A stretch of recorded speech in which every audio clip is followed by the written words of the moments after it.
ഒരു പെണ്ണിന്റെ പേര് പറഞ്ഞേ. രേഷ്മ എസ്. എന്തോന്ന്? പെണ്ണിന്റെ പേര് രേഷ്മ എസ്. രേഷ്മ എസ്. ആരാണ് രേഷ്മ? ഒരു പെണ്ണ്. ഒരു പെണ്ണ്.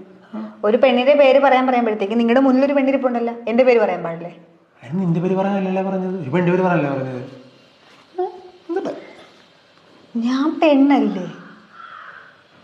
ഇടി അതിന് നീ എന്തൊക്കെ പറഞ്ഞത്? ഒരു പെണ്ണിന്റെ പേര് പറയാനല്ലേ പറഞ്ഞത്, നിന്റെ പേര് പറയാനാണ് പറഞ്ഞത്. വേറൊരു പെണ്ണിന്റെ പേരെന്നല്ല ഉദ്ദേശിച്ചത്. അങ്ങനെയാണ് നിങ്ങളുടെ അമ്മയുടെ പേര് പറയാറുന്നല്ല, അല്ല നിങ്ങളുടെ മോടെ പേര് പറയാറുന്നല്ല, പോട്ടെ ഏതെങ്കിലും സഹോദരികളുടെ പേര് പറയാറുന്നല്ല. നമ്മുടെ കുടുംബത്തിൽ പോലും ഇല്ലാത്ത ഒരു പേര്, അതാണ് രേഷ്മ. ആരാണ് രേഷ്മ? രേഷ്മ ആരുമല്ല. ആരുമല്ലാത്ത രേഷ്മേനെ നിങ്ങൾ എന്തിനു പറഞ്ഞു?